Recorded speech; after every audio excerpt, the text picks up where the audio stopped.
Budget ಅಲ್ಲಿ special grant ಅಂತ ನಮ್ಮ ಏರಿಯಾಕ್ಕೆ ಏನು ಬಂದಿಲ್ಲ. ನಾವು ಈಗಾಗಲೇ ಇದನ್ನ ಮುಖ್ಯಮಂತ್ರಿಗಳ ಜೊತೆನೂ ಮಾತಾಡಿವಿ. ನಮಗೆ ಹೆಚ್ಚಿನ ಅನುದಾನ ನಾವು ಹಾಕಿಕೊಡ್ತೀವಿ ಅನ್ನುವಂಥ ಮಾತು ಕೂಡ ನಮ್ಗೆ ಪ್ರಾಮಿಸ್ ಮಾಡ್ಯಾರ ಎಲ್ಲರಿಗೂ. ನಮ್ಮ ಭಾಗದ ಎಲ್ಲ ಶಾಸಕರು ಕೂಡ ಎಸ್ಪೆಷಲಿ ಕಿತ್ತೂರು ಕರ್ನಾಟಕದಂಥ ಶಾಸಕರಿಗೆ, ಯಾಕಂದ್ರೆ ಹೈದರಾಬಾದ್ ಕರ್ನಾಟಕ ಅವ್ರಿಗೆ ಆಗಲೇ 5,000 ಕೋಟಿ ದುಡ್ಡನ್ನು ಅವ್ರಿಗೆ ಇಟ್ಟರು, 5,000 ಕೋಟಿ. ಆಮೇಲೆ ಹಲವಾರು ದೊಡ್ಡ ದೊಡ್ಡ ಬೇರೆ ಬೇರೆ ಕ್ಷೇತ್ರದಲ್ಲಿ ಕೊಟ್ಟಾರ. ನಮ್ಮ ಭಾಗದಲ್ಲಿ ವಿಶೇಷವಾಗಿ ನಮಗೆ ಕೊರತೆ ಅನ್ಸೈತಿ. ಬಟ್ ಇದನ್ನ ನಮಗೆ ಮುಖ್ಯಮಂತ್ರಿಗಳು ಸರಿಪಡಿಸ್ಕೊಡ್ತೇನೆ ಅಂತ ಹೇಳ್ಯಾರ. ಅವ್ರು ಇದಕ್ಕೆ 8,000 ಕೋಟಿ ನಾ ಇಟ್ಕೊಂಡಿನಿ. ಆ 8,000 ಕೋಟಿಯಲ್ಲಿ ನಿಮ್ಮೆಲ್ಲರಿಗೂ ನಾ ಬ್ಯಾಲೆನ್ಸ್ ಮಾಡ್ತೇನೆ ಅನ್ನುವಂಥ ಮಾತನ್ನು ಹೇಳ್ಯಾರ.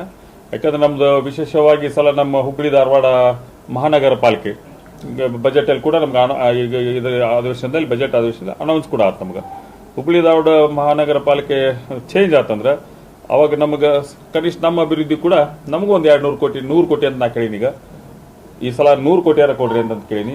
ನಮಗೆ 100 ಕೋಟಿ ಕೊಡ್ಬೋದು ಈ ಸಲ.